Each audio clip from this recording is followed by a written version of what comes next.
뒤새겨 보면서 지난 1년 동안 하나님의 은혜를 생각하면서 그 은혜 너무 감사해서 또 찬양 듣는 가운데 감사해서 또 눈물도 또 흘려보기도 했습니다. 참 너무 감사합니다. 지난주 말씀의 제목이 예수님은인데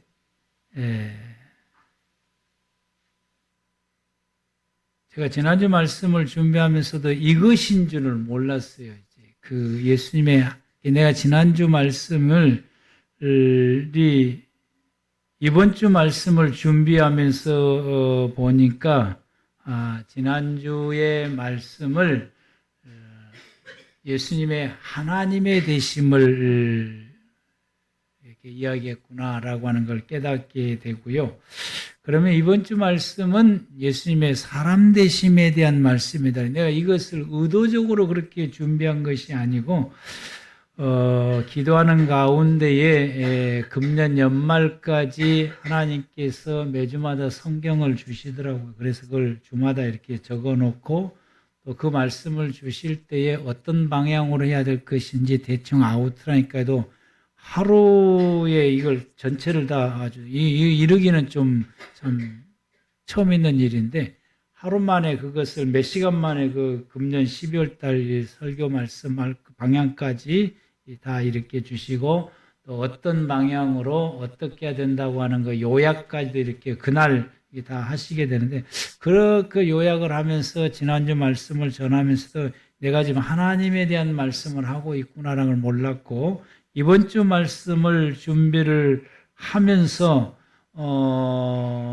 수요일 날 이제 저희 집 사람이 이 넷째류에 대해서 이제 이야기를 했잖아요. 이제 그 낮에 이제 그 이야기를 함께 나누었거든요. 넷째류 이야기를 그 설교를 가만히 딱 들을 때에 내년이 퍼뜩 떠지면서 내가 지금 이번 주에 예수님에 대해서는 사람됨에 대한 준비를 하나님께서 내게 주셨구나. 그럼 지난주는 뭐였지요? 보니까 지난주는 하나님에 대한 말씀을 전하게 하셨더라고요. 교회가 시작해 오면서 교회가 시작해 오면서 초창기 교회가 시작하면서 큰 이단 사상이 두 개가 크게 교회와 대립이 되게 되는데 먼저 온 이단 사상은 유대인들 신앙에 변질된 유대인들의 신앙에 의해서 예수님이 하나님 되심을 부정하는 그런 신앙이 유대인들 가운데에서 이런 신앙을 가지고 유대교에 심취되어 있는 성도들 가운데서는 예수님이 하나님 되심을 부정을 해요. 사람 되심은 인정하는데 하나님 되심을 부정해요. 그래서 이 무리들을 교회 역사 가운데서는 뭐라고 말하냐면은 에비온주의자들이다라고 말합니다.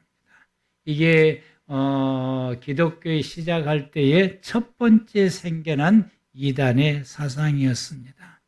그리고 조금 더 지나오면서 교회가 이방 사람들에게 복음이 전파되어지게 되고 그 이방 사람들이 가지고 있는 기본적인 사상이 헬라적인 사고를 가지고 있는 것이 이방 사람들이 가지고 있는 기본적인 사상인데 이 헬라의 사상은 영과 육을 구분하는 것이기 때문에 예수님에 대해서 믿을 때 예수님은 진정한 하나님이 되시는데 그 하나님 되심이 어떻게 더럽고 천한 이 육의 모습을 가질 수 있느냐. 그래서 이 예수님의 사람됨을 부정하는 이런 그 사상들이 이 헬라주의 사상을 가지는 심취되어 있는 그 헬라의 사상에 심취되어 있는 성도들에 의해서 예수님이 하나님 사람됨을 이제 부정하는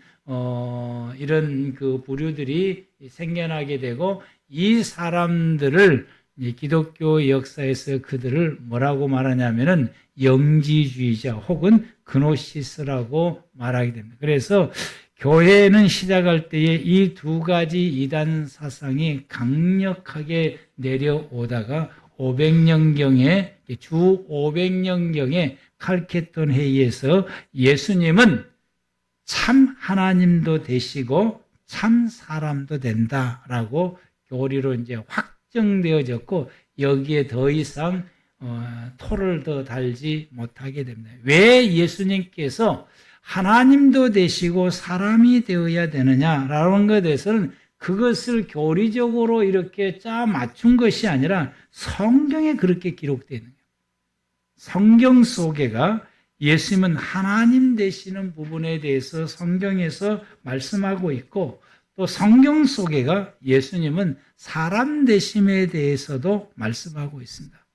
예수님이 하나님 되시고 사람이 되셔야 예수님이 우리의 죄를 대속하실 수 있는 진정한 중보자가 되는 것입니다.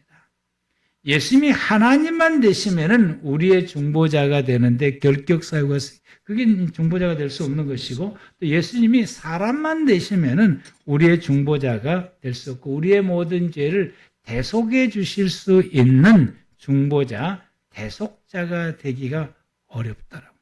그래서 하나님께서 예수님 이 땅에 보내실 때 그 예수님은 하나님의 되심과 사람의 되심의 모습을 우리에게 보여주시고 이것이 하나님께서 성경을 통해서 예수님은 하나님도 되시는 모습을 우리에게 보여주시고 사람 되시는 모습도 우리에게 보여주셨다라고 하는 것입니다.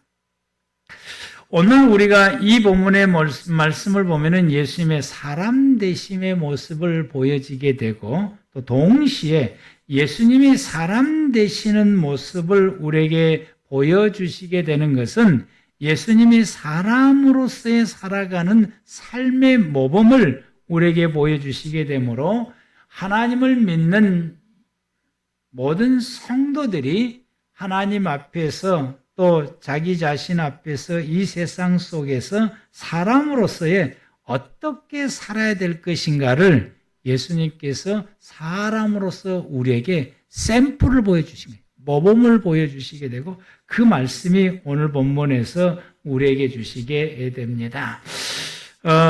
그래서 오늘 말씀의 제목이 정말 말씀 제목을 정하기가 참 어려웠어요. 정말 어떻게 이게 말씀의 제목을 정해서 이 제목 속에가 오늘 전하는 이 모든 말씀을 어떻게 담을까? 제목 정하는 것이 참 제일 어려워요. 설교 준비 중에서 제목 정하는 것이 너무너무 어렵습니다. 그래서 예수 그리스도의 나라 이렇게 하다가 또 지우고 또 다른 말로 하다가 또 지우고 하다가 또 저렇게 제목을 저게 또 내 마음속에 또 하나님께서 감동을 주셔서 저렇게 지었기 때문에 예수님의 나라에서 내가 어떻게 살아야 될 것이냐라고 하는 거죠. 예수님의 나라에서 내가 어떻게 살아야 될 것인가. 그 답을 우리가 오늘 본문을 통해서 얻고 또 그렇게 살아가고 또 그렇게 살아감을 통해서 그 안에서 복된 귀한 삶을 생활해가는 우리 모두 성도 여러분들이 되시기를 바랍니다. 우리가 1장 1절, 11장 1절 말씀을 보면은 이새 줄기에서 한 싹이 나며 이 싹을 넷째리라고 그러지 히브리 말로 그 뿌리에서 한 가지가 나서 결실할 것이요 그 뿌리에서 한 가지라고 하는 이 단어가 위에 한 싹과 같은 단어입니다. 넷째리입니다. 넷째라고 하는 단어를 사용을 하게 됩니다. 그래서 이새 줄기에서 한 싹이 나며 이 말씀은 예수 그리스도 즉 메시아는 다윗의 가문에서 나온다 이 말씀. 이것이 유대 사이에 이 말씀에 의해서 전통적인 생각이 다윗의 가문에서 메시아가 온다라고. 그런데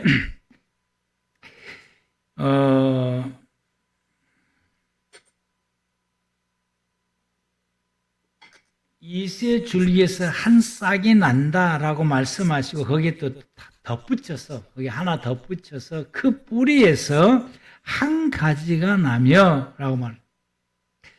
그래서 이세 줄기에서 한 싹이 난데 거기에서 덧붙여서 그 뿌리에서 한 가지가 나서 이렇게 말해 그 뿌리에서 한 가지가 난다. 그 뿌리에서 한 가지가 난다라고 하는 이 말씀은 보잘것이 없다라는 말이죠. 그 뿌리에서라고 하는 이 강조하는 이 말씀이 보잘것이 없다라고 하는 거죠. 그래서 이 나무는 올리브 나무를 지금 말하고 있는데 올리브 나무는 이렇게 크게 원가지가 있다면 그 주변으로 잔잔한 가지가 계속해서 나요. 올리브 나무는 그 큰 원나무 주변에서 계속해서 이렇게 나는데 그 큰 나무에 비해서 주변에서 나는 그 작은 가지들이 하나씩 이렇게 올라오는 것이 보기에 좀 하찮하게 보이는, 그래서 그걸 이제 빗대어서 표현하고 있는데 이 보잘것이 없다라고 말하는데, 그래서 이 다윗의 가문은 다윗에 의해서 왕이 되었으므로 그 다윗의 가문 말할 때는 왕족의 가문이니까 위대한 가문이 되는 것입니다. 그러나 다윗이 나기 전에 그 아버지가 이새인데 다윗이 왕이 되기 전까지의 이새에 있는 이 가문은 별 볼 일 없는 가문이요. 그런데 이 가문이 왜 별 볼 일 없는 가문이냐 하게 되면 이 집안은 대대적으로 뭐 하는 집안이요? 양치는 집안, 양치는 집안. 우리는 양을 치면은 아브람을 생각해요. 아브람은 거대한 이 양을 이렇게 거느려서 양을 쳤기 때문에 거부입니다.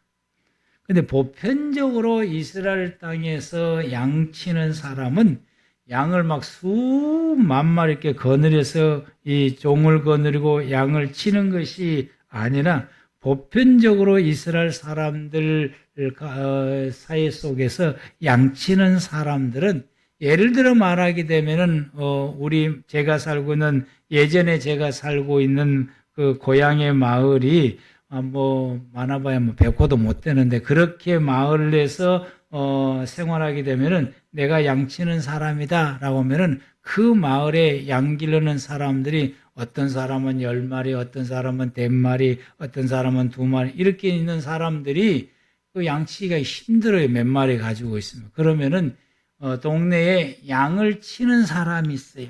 그럼 그 사람에다가 위임을 하는 거예요. 내 양의 표시라고 위임을 하면은 이 양이 일정 기간 동안에는 어디서 양을 쳐야 되면 광야에 가 있어야 되는 거예요. 1년 중에 절반 이상이 광야에서 양을 길러야 되는데 내가 몇 마리 기른 사람이 광야에 가서 양을 기를 수가 없으니까 이 양치는 사람에게 위탁을 하게 되고 이 양치는 사람들이 보편적으로 이렇게 모아가지고 광야에서 생활하면서 양을 기르는 사람들이 목동들이고 양치기들입니다. 이런 사람들은 그 주변의 사람들이 이런 사람들을 아주 대단한 집안이다라고 여기지를 않는다라고 하는 거죠. 대단한 집안이다. 조선시대 때로 말하게 되면은 이게 좀 하찮은 집안 중에 한 집안이다라고 말해요. 그래서 이 이새의 줄기에서 한 싹이 나면은 그 뿌리에서 한 가지가 난다라고 하는 그 이새는 대단한 집안 사람이 아니고 하찮은 사람이다라고 하는 거죠. 보잘것이 별로 없다라고 말씀하게 됩니다.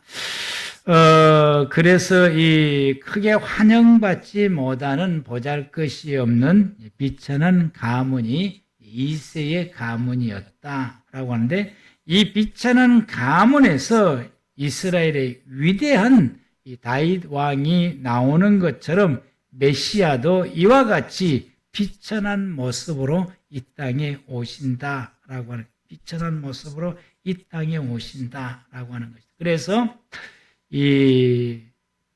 그 한 가지를 넷째리라라고 했는데 이 비천하다는 의미를 가지고 그 비천하다라고 하는 그 의미를 좀 더 강조를 하는 것이 예수님에 대해서 이런 비천한 모습으로서의 그것을 드러내 보여줄 수 있는 것이 예수님이 어디서 사느냐?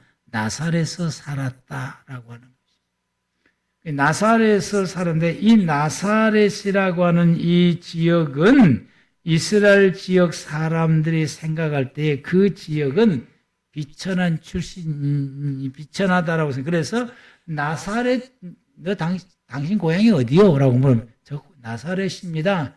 그러면 그때부터서 이 사람을 한 수 아래로 보고 대하는 거예요. 나사렛 사람? 그래? 하고 이렇게 한참 밑으로 이게 내려보고 깔보고 이제 대하는 것이 나사렛이라고 하는 동네를 이스라엘 사람들이 생각하고 있는 이런 그 하찮은 동네 중에 하나다라고 말하게 됩니다. 그런데 예수님께서 애굽에서 돌아왔을 때에 이제 헬라 대왕이 죽고 돌아왔을 때에 수많은 이런 그 지역이 있는데 그 예수님이 나사렛에 가서 생활할 수 있도록 하나님께서 그를 이끌어 가시는 것. 거기서 이제 생활하게 하고, 그래서 이스라엘 백성들이 나사렛이라고 하면은 이렇게 하찮은 마을 중에 하나고 그 출신의 사람들은 다 하찮은 사람으로 취급하게 되고, 그래서 이 예수님이 그 빌립이 나다나엘에게 소개할 때에 그래 그 어디 출신인데 그랬더니 나사렛 출신이야. 나사렛은 무슨 인물이 나오냐, 선한 것이 나기나, 이 말은 거기가 무슨 인물이 나느냐, 그 동네는 뭐 그렇고 그런 동네인데 라고 이 나다나엘이 말하는 이유가 이스라엘 사람들이 나사렛이라는 동네에 대해서 생각하고 있는 것이 그렇다라고. 그러면은 하나님께서 왜 예수님을 나사렛에서 살게 하셨을까? 그것은 이세 줄기에서 나는 한 싹이 넷째를 기억하게 하기 위한, 이스라엘 백성들이 이걸 기억하게 하기 위한 것이에요. 근데 이스라엘 백성들은 예수님이 나사렛 출신이라고 말했을 때에 조금만 생각을 했다고 한다면 저 본문을 기억을 했을 거예요. 이스라엘 사람들이 예수님이 나사렛 출신으로서 우리에게 이런 하나님만이 하실 수 있는 이적과 기적을 베푼다라고 했을 때 저 본문을 기억을 하면서 그러면은 이게 하나님께서 다윗의 가문으로 보내시겠다고 하는 그분이 바로 이분인가? 넷째를 기억해야 할 것인데 이스라엘 백성들은 그걸 기억을 못했대요. 나사렛 이 지역 출신이라고 하는 것만 생각을 해서 예수님께서 이렇게 오실 것이라고 하는 걸 기억을 못했다. 그것까지 생각하지를 못했다라고 하는 것이 우리가 성경을 보아서 알게 돼요. 그래서 예수님이 출생하시고 이 땅에 오시는 것이 예수님이 이런 보잘것없는 모습으로 예수님이 오시게 되는데 그 출생 과정도 보면은 역시 예수님은 강보에 양우리에서 정상적인 집안에서 그리고 그 가정에서 방 안에서 예수님이 태어난 것이 아니라 양우리에서 태어나게 되고 그리고 강보에 쌓여서 구유에 누워 있는 예수님의 이 모습은 비천한 모습을 보여주고 있다라고 하는 거죠.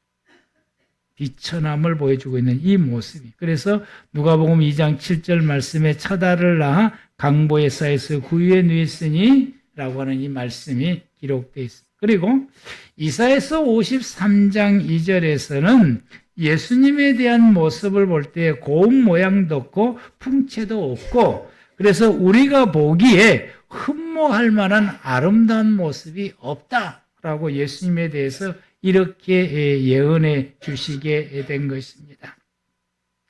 예수님의 모습이 이렇다라고 하는 것이죠.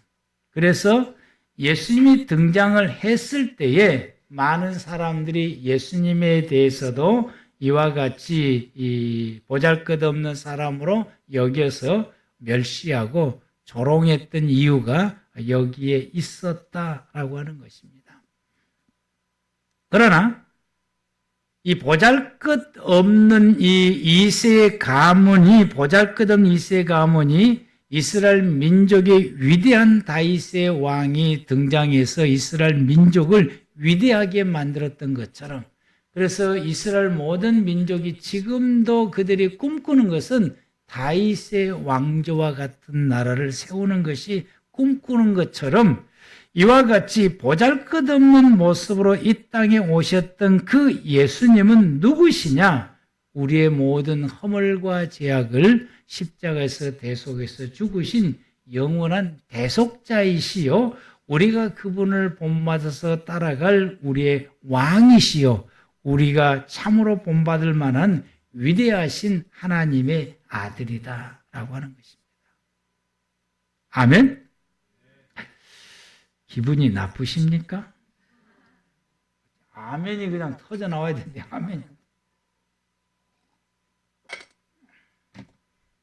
그래서 그 예수님에게 2절 말씀을 보면은 하나님의 영이 그 가운데 임하시게 되는 거예요. 그 가운데 하나님의 영이 임하시게 되고, 그 영이 임하심을 통해서 예수님은 하나님을 경외하고 예배드리는 것을 최고의 즐거움으로 삼으셨다. 예수님, 하나님의 영이 임하게 되니까 예수님이 하나님을 경외하고 그리고 섬기고 예배하는 것을 최고의 즐거움으로 삼으셨고, 사람을 볼 때에 판단할 때에는, 사람을 보고 판단할 때에 자기 눈에 보이는 대로 하지 않으시고, 또 귀에 들리는 소문 듣고 또 누가 이러고 저러고 하는 이야기 듣고 예수님께서 판단하지 않으시고 어떻게 하셨느냐? 공의로 판단하셨다. 공의로. 이건 하나님의 말씀의 입각이, 하나님의 말씀에 의해서 이렇게 판단을 했다라. 그래서 공의를 자기의 허리띠로 삼았고 그것을 실행하는 일에 있어서 성실하게 이행했다라고 해서 공의로 그의 허리띠를 삼고 성실로 그의 몸의 띠를 삼았다라고 말씀하십니다. 이렇게 함으로 통해서 예수님의 살아가는 이 시대, 예수님에 의해서 살아가는 그 모든 삶의 영역은 6절 말씀에서 9절 말씀처럼 이런 있을 수도 없는 일이 벌어지게 되어서 그 가운데 살아가는 모든 사람들이 죽음도 없고 누가 억압당한도 없고 누가 괴로움을 당하는 것도 없고 힘이 약하다고 해서 누구한테 괴롭힘을 당하는 것도 없이 함께 더불어서 살아가는 삶의 공동체가 이루어져 가는 것이 6절에서 9절의 말씀입니다. 그래서 이 본문의 말씀은 우리들이 살아갈, 우리에게 모든 사람들이 살아갈 삶의 어떤 샘플을 우리에게 보여주신 것이 이 본문의 말씀이고 예수님이 그것을 우리에게 보여주셨다라고 말씀하십니다. 예수님이 태어나실 때 별 볼 일 없는 분으로 태어나셨고 또 별 볼 일 없는 동네에서 살으셔서 모든 유대 사람들이 예수님을 생각할 때 별 볼 일 없는 사람으로 취급하신 것처럼 우리가 그렇다라고 하는 거예요. 우리가. 제가 이 말씀을 보면서 나를 생각해 봤을 때 나도 역시 별 볼 일 없는 사람이구나. 별 볼 일 없는 나를 위해서 예수님께서 별 볼 일 없으신 분으로 태어난 거예요. 위대하신 하나님께서 별 볼 일 없는 나를 위해서 나에게 힘이 되어주시고 나에게 위로가 되어주시고 나로 하여금 거기에서 긍정적인 힘을 가지고 이 세상 속에서 절망하지 않고 살아갈 수 있는 삶의 근거를 내게 주시려고 별 볼 일 없는 모습으로 예수님이 이 땅에 오셨다라고 하는 거죠. 그래서 예수님이 별 볼 일 없는 모습 이 땅에 오신 것처럼 나도 역시 별 볼 일 없는 사람. 또 우리 교회 참 여러분 앞에 참 죄송한데요. 우리 교회 성도님들도 크게 뭐 없더라고요. 여러분들 가운데서 뭐 장관 있으신 분도 없는 것 같고 여러분 있으신 가운데서 1급 공무원도 없고 뭐 겨우 해봐야 9급 공무원이고 뭐 이런 정도밖에 우리 모습이 그러는데 우리가 참 별 볼 일 없는 사람. 그런데 이 별 볼 일 없으셨던 그 예수님에게 하나님의 영이 임하니까 하나님의 영이 임하니까 위대한 그 하나님의 역사를 펼쳐 보이시는 그런 삶을 예수님께서 공생애에 이렇게 보여주시게 되므로 별 볼 일 없는 저와 여러분들에게 하나님의 영인 성령이 임하면 다르다라고 하는 거죠. 그것을 우리에게 보여주는 것이 사도행전입니다. 예수님의 제자들 별 볼 일 없어요. 고기나 잡던 사람들이고 사람들에게 손가락질이나 당하는 세리가 또 그 가운데 있었고 마태도 세리고 다 별 볼 일 없는 사람들이 예수님의 제자들이고 또 공부도 많이 했느냐? 사도 바울 외에는 공부 많이 한 사람이 없어요. 겨우 우리나라로 말하면 겨우 이제 한글 띄는 수준 정도밖에 안 되는 이런 제자들에게 하나님의 성령이 임하게 되니까 그들의 말을 그 누구도 이겨낼 수 없는 말빨이 있어요. 그들이 그 누구도 이겨낼 수 없는 그 말빨이 센 그들이 살아가는 삶의 어떤 언행의 삶들을 그 누구도 감당해낼 수 없는 그런 위대한 이런 모습으로 살아가는 사람들이 이 제자들인 것입니다. 저와 여러분들에게도 이와 같이 하나님의 성령이 우리 가운데 임하게 되면 별 볼 일 없는 저와 여러분들에게 하나님의 위대한 역사를 나타낼 수 있는 하나님의 사람들이 된다라고 하는 것이죠. 그런 삶을 우리가 생활하게 되므로 많은 사람들에게 이런 위대한 위력을 그리고 그 영향력을 발휘할 수 있는 하나님의 사람이 되어지게 됩니다. 그래서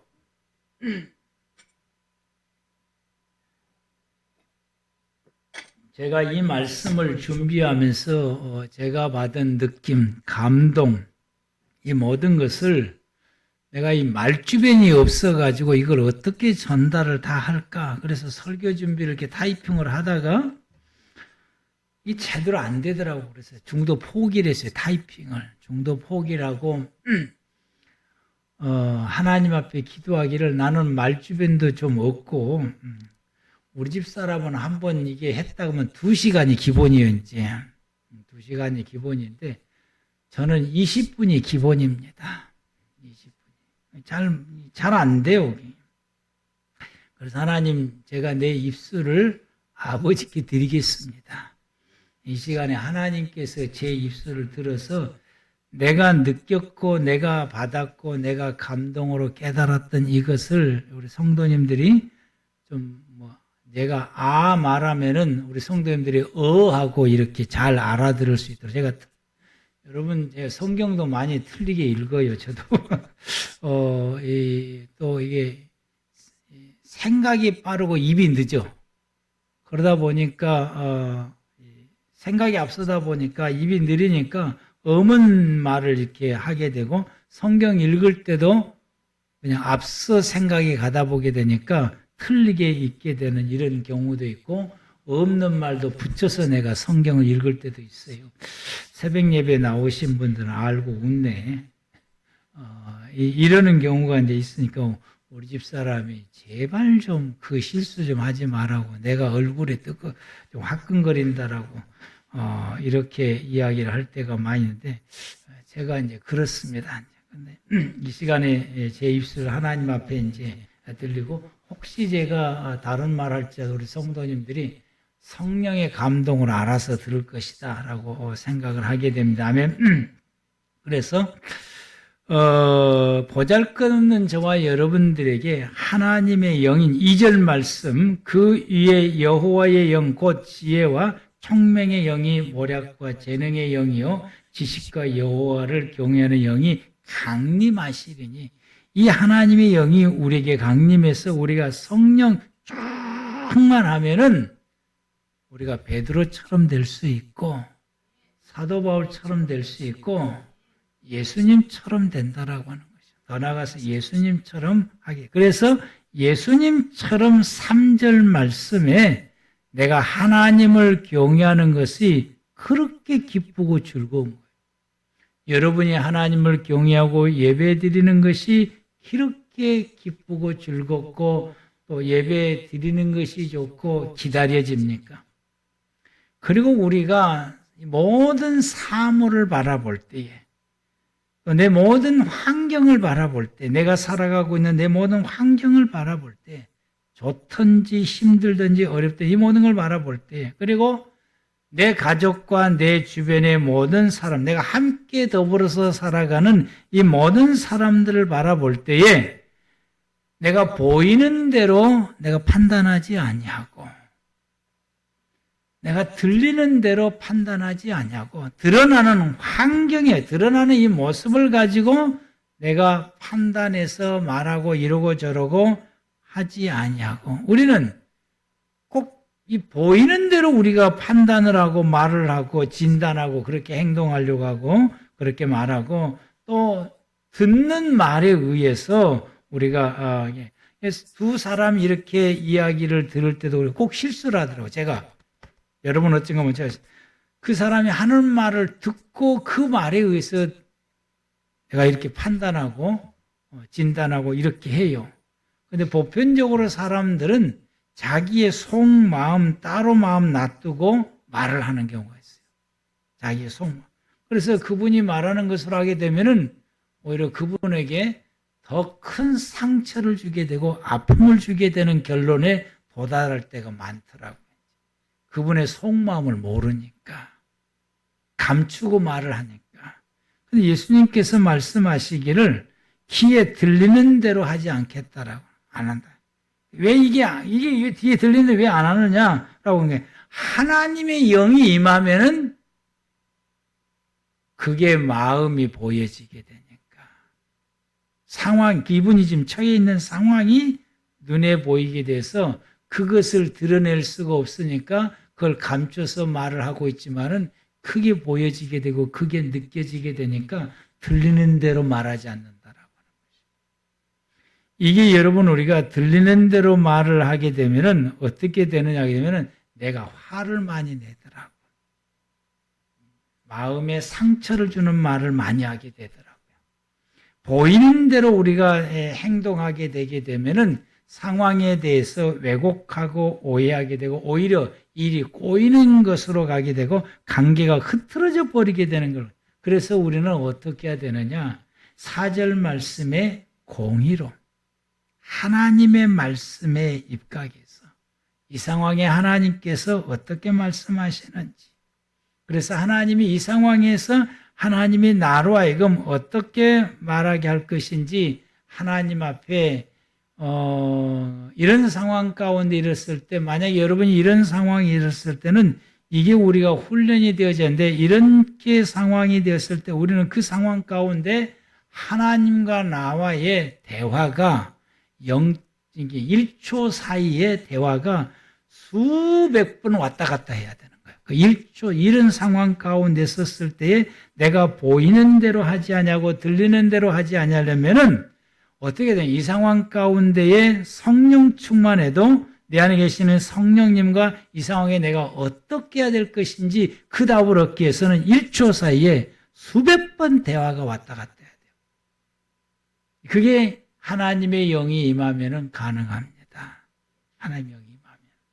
그래서 그렇게 되면은 보이는 대로 하지 아니하고 듣는 대로 하지 않게 되어지게 되고 우리가 그것을 정확하게 판단하고 정리해서 하나님이 말씀하시는 대로 내가 말할 수 있게 되는 거예요.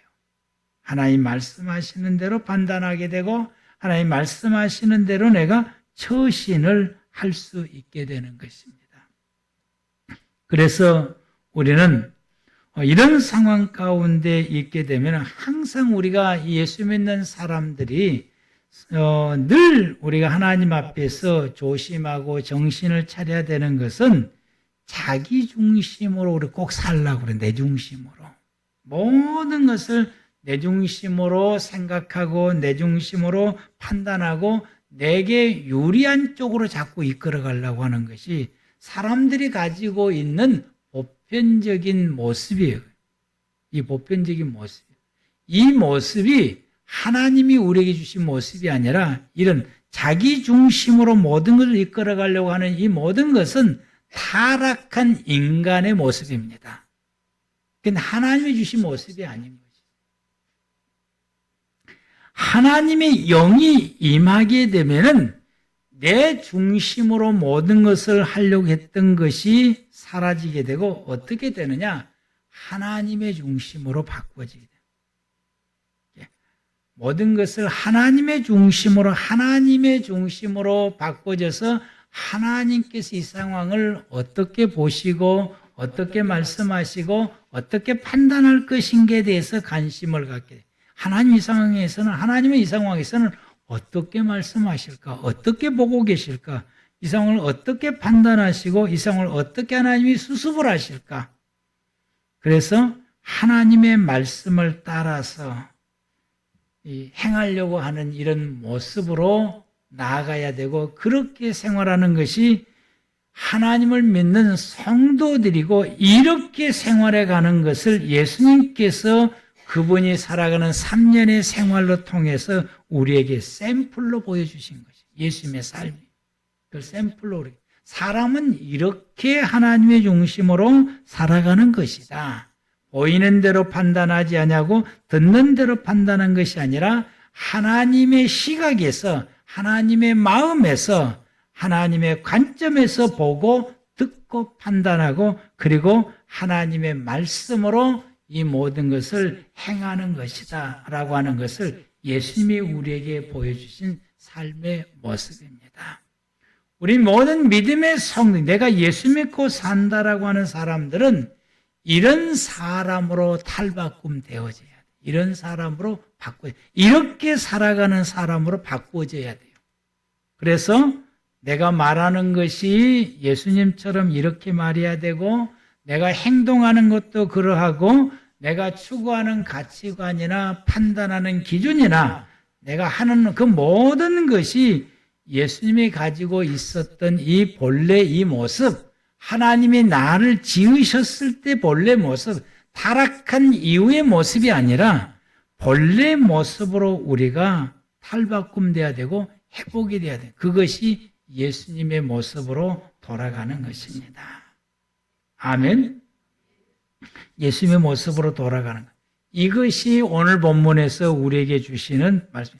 예수님이 오시면은 그 예수님을 믿는 사람들은 예수님처럼 이렇게 바꾸어져서 살아갈 수 있는 사람으로 바꾸어지게 된다라고. 하나님의 영이 임하면. 아멘. 하나님의 영이 성령이 임하면은 예수님처럼 이렇게 살아가는 삶의 모습으로 바꿔져 가게 됩니다. 그래서 이렇게 바꿔져 가는 이 사람이 살아가는 그분의 환경이 6절 말씀부터서 7점처럼 된다라고 하는 거죠. 아멘. 여러분이 살아가는 여러분의 삶의 환경이 가정에서나 직장에서나 교회에서나 어디서나 더불어서 살아가는 모든 사람과 더불어 생활할 때에 6절부터서 7절 말씀이다라고 하는 거죠. 저는 이런 이 6절에서 7절의 이 삶의 이 모습이 여러분들 가운데서 이미 시작이 되었다라고 하는 것을 제가 지난주에 우리 성도로부터서 이런 고백을 들으면서 이게 우리 믿음의 성도들 가운데서 이게 이루어져 가고 있구나. 제가 이 주일날 이 말씀을 준비를 하면서 그리고 이 말씀을 주일날 전하려고 하는데 여기에 대해서 우리가 이런 말씀의 6절에서 9절의 이 말씀이 우리의 삶 가운데 과연 이루어져 가고 있을까에 대한 의구심을 가지고 있었는데 지난주에 어떤 한 이분이 이렇게 고백을 하더라고요. 지금 현재 우리가 살아가고 있는 우리 부부의 생활은 신혼 때보다도 훨씬 더 좋습니다. 훨씬 더 좋습니다. 감히 그 신혼 때와 비교할 수 없다라고 하는 거예요. 신경욱 집사님이 그럽니다. 오우. 근데 내가 우리 교인들을 바라볼 때에 저 가정만 그런 것이 아니라 우리 교인들 가정에 거의 대부분 그렇게 생활해 가더라고요. 그 이야기를 듣고 우리 교인들을 한 사람 한 사람을 생각해 봤어요. 대부분이 우리 교인들의 성도들의 삶이 이것을 추구하고 이렇게 살려고 애를 쓰고 이런 생활들이 이루어져 가게 되고 또 우리 부부 생활도 그렇습니다. 우리 부부의 생활도 그런 모습으로 생활해 가려고 할 때에 이게 너무 감사한 거야. 너무너무 감사하고 너무너무 기쁘고 하나님께서 제 목회 생활이 내가 정말로 보잘것이 없는 사람이고 또 뭐 능력도 없고 보잘것없는 목회자 중에 한 사람이고 내가 어린 시절부터서 내가 살아왔던 내 생활들을 비교해 볼 때 내가 감히 목사가 될 만한 그런 재능이나 자질을 가지고 있는 것도 아니고 또 여러분 앞에서 내가 늘 갈등하고 답답해하고 힘들어하는 것이 내가 목사의 자질을 갖추지를 못해서 여러분 앞에 큰 어떤 그 힘을 발휘하지를 못하는 내 자신을 보고서 내가 탄식을 할 때가 참 많고 여러분에게 미안한 생각을 가질 때가 참 많은데 그런 나 같은 이 보잘것없는 사람들에게 여러분의 삶이 이와 같이 6절에서 7절의 삶을 이루어져 가는 그런 모습들을 보고 이건 내 능력이 아니고 하나님의 은혜다. 하나님의 권능이다. 근데 이제 또 이설을 또 우리 변호사가 또 듣고 있을 건데 이 설교를 항상 듣고 있으니까